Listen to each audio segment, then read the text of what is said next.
Hello. चलिए, आज पढ़ना है हमें विद्युत चालन तथा ओम का नियम। कल इसका पढ़ाए थे पार्ट नंबर 1, जिसमें हम विद्युत धारा कवर किए थे, और आज हम कवर करेंगे दूसरा पार्ट है।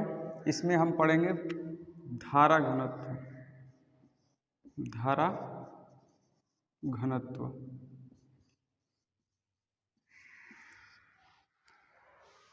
अगर आप वीडियो देखते हैं, इसमें किसी प्रकार की कमी होती है तो कमेंट में लिख दिया करिए। ये कहीं दिक्कत आती है तो फिर से उसको हम लोग सुधारेंगे। कहीं दिक्कत हो रही है, वॉइस में दिक्कत होती है, या फिर वीडियो के लिए नहीं आ रहा है, इसमें कोई प्रकार की दिक्कत होती है तो आप उसमें कमेंट में एक बार बता दिया करिए, जिससे हम लोग जितनी पिछली गलतियाँ हुई है उसको सुधार करने की कोशिश करेंगे हम। चलिए स्टार्ट करते हैं।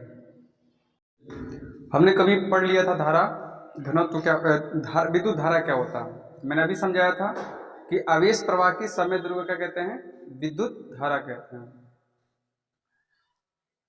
आगे देखते हैं, उसी में एक और टॉपिक है, जैसे विद्युत धारा को एक और डिफिनेशन बता सकते हैं। जैसे आई बराबर हमने बताया था क्यू अपान में टी। अगर यदि हम टी बराबर कितना ले लें, 1 सेकेंड। कितना सेकेंड? 1 सेकेंड। तो अगर इसमें हम समय का मान रख दें तो आई इक्वल टू कितना हो जाएगा, क्यू अपान 1, और 1 हम लोग लिखते नहीं। तो जो आवेश है वही क्या हो जाएगा, विद्युत धारा कहलाएगा। लेकिन कब? जब समय का मान 1 सेकेंड होगा तब। तो यदि आपके पास कोई चालक तार है, ये कोई चालक तार है, और चालक के सिरों से प्रति 1 सेकेंड में, 1 सेकेंड में, जैसे मान लीजिए कोई पाइप है, ठीक है, और इस पाइप में मैं यहाँ से बहुत सारे गुब्बारे छोड़ रहा हूँ। ये पाइप है, यहाँ से मैं बहुत सारे गुब्बारे, इसको हवा के प्रेशर से क्या कर रहा हूँ, मैं उधर भेज रहा हूँ। तो 1 सेकेंड में, 1 सेकेंड में जितने सारे गुब्बारे यहाँ से क्या हो जाएंगे, बाहर निकल जाएंगे।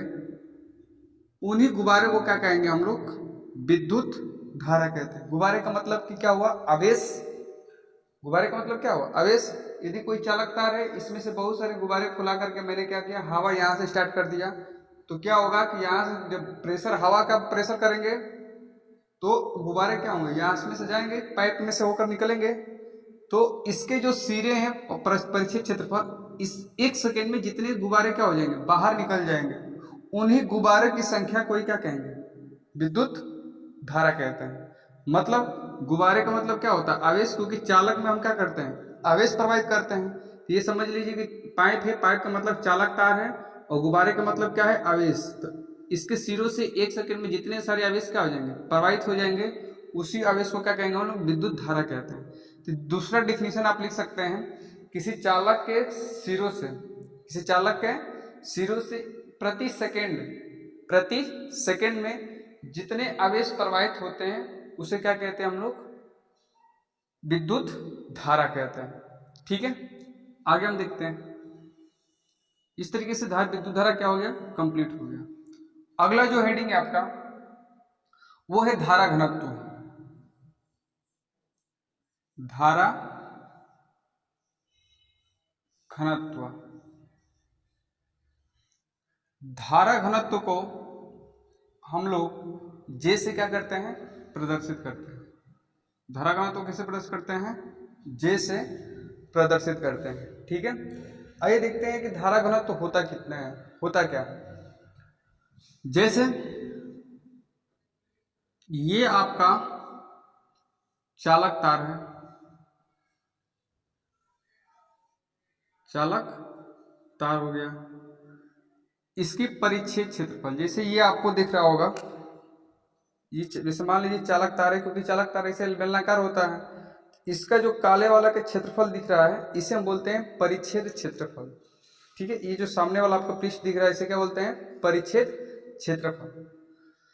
तो जाहिर सी बात है, जैसे मैंने अभी गुब्बारा निकला था, हवा प्रेशर करेंगे तो गुब्बारे कहाँ से निकलेंगे, इसके परिच्छेद क्षेत्रफल से ही निकलेंगे, इधर से तो निकलेंगे नहीं।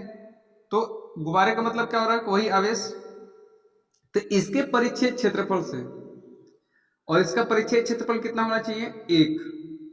1 का मतलब कितना होगा, क्षेत्रफल का मात्रक मीटर स्क्वायर होता है। इसलिए जो परिच्छेद क्षेत्रफल चालक का परिच्छेद क्षेत्रफल होगा कितना होगा 1 मीटर। ठीक है, और यहां से विद्युत धारा प्रवाहित करेंगे तो इसके 1 मीटर स्क्वायर जो परिच्छेद क्षेत्रफल है इसमें से जितनी विद्युत धारा क्या हो जाएंगी, बाहर निकल जाएंगी, प्रवाहित हो जाएंगे। कितने से, 1 मीटर स्क्वायर से। अगर इसका परिच्छेद क्षेत्रफल अगर हम छोटा कर देते हैं तो विद्युत धारा क्या होगा, छोटा होगा। अगर पाइप छोटा करेंगे, पाइप को क्या कर देंगे, हम पतला कर दें तो गुब्बारे क्या होंगे, कम बाहर जाएंगे। अगर इसका हम क्या कर दें, ज़्यादा कर दें, इसका मोटाई हम बढ़ा दें तो इसका परिच्छेद क्षेत्रफल क्या हो जाएगा, बड़ा हो जाएगा। परिच्छेद क्षेत्रफल बड़ा हो जाएगा, इसका मतलब गुब्बारे अगर यहाँ से भेजेंगे तो गुब्बारे इसके परिच्छेद क्षेत्रफल से क्या होंगे, बहुत ज़्यादा निकलेंगे। अगर कम कर देंगे इसका क्षेत्रफल तो गुब्बारे क्या होंगे, कम निकलेंगे। इसका मतलब इसके जो भी निकलेंगे गुब्बारे इसके परिच्छेद क्षेत्रफल से ही निकलेंगे। तो इसका परिच्छेद क्षेत्रफल हमें कितना रखना है, 1 मीटर स्क्वायर। तो किसी चालक के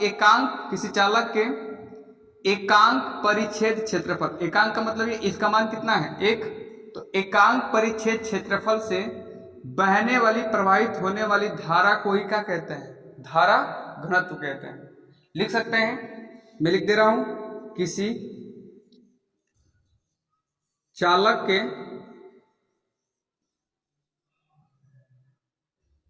प्रति एकांक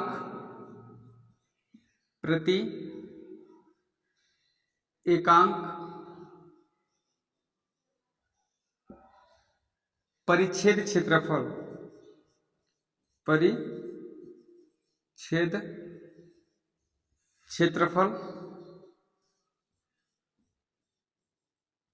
फल से प्रवाहित होने वाले धारा को, विद्युत धारा को धारा घनत्व कहते हैं, धारा घनत्व कहते हैं।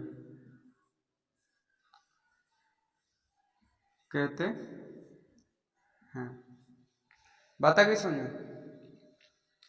किसी चालक के प्रति एकांक परिच्छेद क्षेत्रफल से प्रवाहित होने वाली धारा को क्या कहते हैं, धारा घनत्व कहते हैं। यहां से धारा घनत्व को किससे प्रदर्शित करते हैं, जे से। धारा घनत्व जे बराबर होता है I/A, जहां I क्या है, तो विद्युत धारा है, विद्युत धारा, और A क्या है, तो चालक का परिच्छेद क्षेत्रफल। ये जो परिच्छेद क्षेत्रफल दिख रहा है इसे क्या मान दिए हैं, A। तो क्या हो जाएगा, परिच्छेद क्षेत्रफल।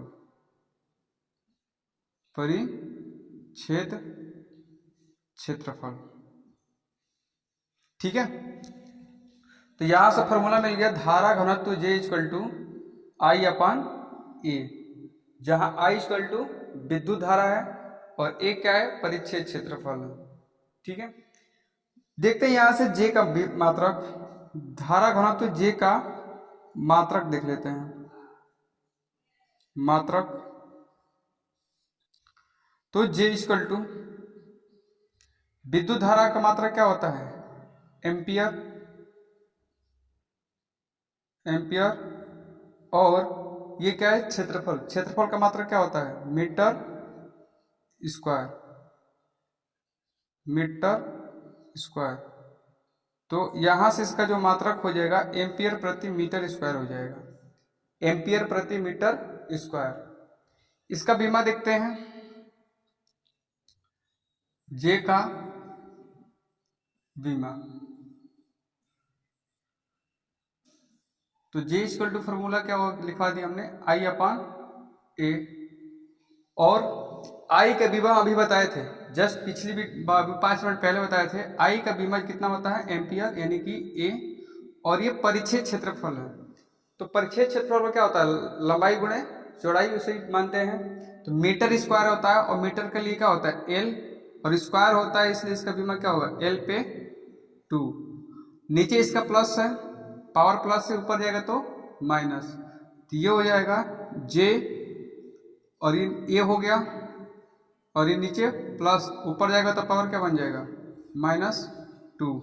तो इसका क्या हो गया, धारा घनत्व J का बीमा। ठीक है, उसके बाद देखेंगे जो धारा घनत्व J है ये कौन सी राशि है, तो ये सदिश राशि है। कौन सी राशि है, सदिश राशि।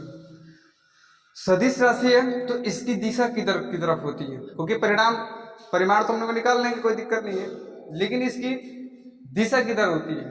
तो ध्यान से समझिए, अगर ये चालक तार है, अगर मैं इसका परिच्छेद क्षेत्रफल सीधा बनाता हूं एकदम, तो धारा की दिशा क्या होगी, सामने की तरफ होगी। तो इस क्षेत्रफल का दिशा भी किधर है, सामने की दिशा, आगे की तरफ है। ठीक है, तो जिस दिशा में विद्युत धारा की क्या होती है, दिशा होती है। अगर जैसे मान लीजिए कि इस बिंदु पर मुझे क्या करना है, धारा घनत्व J का बीमा निकालना है, तो मैं चेक करूंगा कि इस बिंदु पर धारा की दिशा किधर है। तो इस बिंदु पर धारा की दिशा क्या है, सामने की तरफ है, तो धारा घनत्व J की भी दिशा क्या होगी, उसी बिंदु पर सामने की तरफ हो जाएगी। ठीक है ना, तो इसकी क्या होती है, दिशा होती है धारा घनत्व। पूछ सकता है कि धारा घनत्व की दिशा किधर होती है, तो विद्युत धारा की दिशा में होती है। आगे देख लेते हैं। एक चीज और है, जैसे मान लीजिए कि मैंने तार एकदम सीधा लिया है, बीच से काटेंगे तो इसका परिच्छेद क्षेत्रफल एकदम सामने जैसा होगा। लेकिन सोचिए अगर मैं तार को थोड़ा सा मोड़ दूं, तार को अगर मोड़ दूंगा तो परिच्छेद क्षेत्रफल सामने ना होकर के ऐसे क्षेत्रफल हो जाएगा। मैं तार को अगर मोड़ दूं तो परिच्छेद क्षेत्रफल क्या हो जाएगा, थोड़ा सा झुक जाएगा। अब इसकी देखिए, इसकी जो दिशा है ये इधर की तरफ हो गई। ठीक है, और धारा की दिशा किधर होगी, तो सामने की दिशा। भाई धारा तो सीधा जाएगा, लेकिन क्षेत्रफल क्या हो गया, इधर की तरफ मुड़ गया।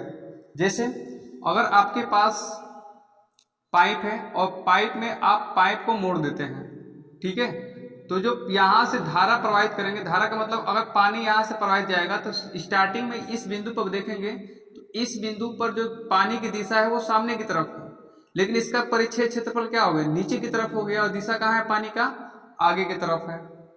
ठीक है ना, तो धारा की दिशा इधर हो गई और बीच का कोण कितना हो गया, थीटा, और परिच्छेद क्षेत्रफल इसका कितना हो गया, नीचे की तरफ हो गया। ठीक है, तो अब यहां पे क्या होगा कि जिस दिशा में धारा है उसी दिशा में क्षेत्रफल होना चाहिए।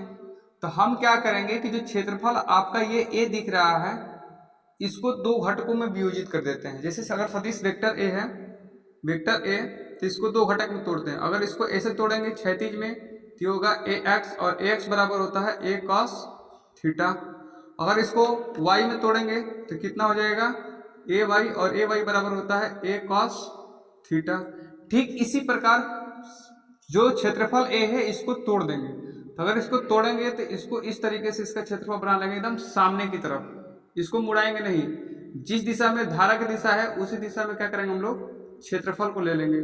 तो अब ये हो जाएगा, ये वाला ये हो जाएगा ए कॉस थीटा। जैसे ये मैंने तोड़ दिया था वेक्टर ए को इस पे, तो क्या हो गया ए कॉस थीटा। उसी तरीके से इसको मैं क्षेत्रफल को मैं तोड़ूंगा ऊपर की तरफ ऐसे, तो क्या हो जाएगा ए कॉस थीटा।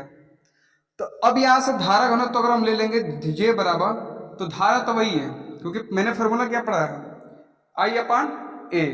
तो विद्युत धारा तो वही होगा आई, लेकिन इसका जो क्षेत्रफल है अब इसको ये नहीं लेंगे क्योंकि इसकी दिशा नीचे की तरफ हो गई है और धारा की दिशा इधर की तरफ है। तो हम इस वाले क्षेत्रफल को लेंगे क्योंकि इसकी दिशा क्या है, धारा की दिशा में है। जिस दिशा में धारा की दिशा होगी उसी दिशा में क्या होगा, क्षेत्रफल की दिशा होना चाहिए, और इसकी दिशा तो नीचे की तरफ है, धारा की दिशा उधर की तरफ है, इसलिए इस वाले क्षेत्रफल और ये वाला क्षेत्रफल है कितना, ए कॉस थीटा। हो जाएगा ए कॉस थीटा। जहां से धारा घनत्व फॉर्मूला आ जाएगा आई अपान ए कॉस थीटा। कब, जब विद्युत धारा का जो दिशा है वह क्षेत्रफल की दिशा से कितना कोण बनाता है, थीटा कोण पर बनाता है, उस समय धारा घनत्व जे बराबर आई अपान ए कॉस थीटा होता है। ठीक है, तो इस तरीके से हमने दो टॉपिक खत्म कर लिया, विद्युत धारा और धारा घनत्व। आज के लिए बस इतना ही, आगे हम देखेंगे नेक्स्ट वीडियो में। Thank you.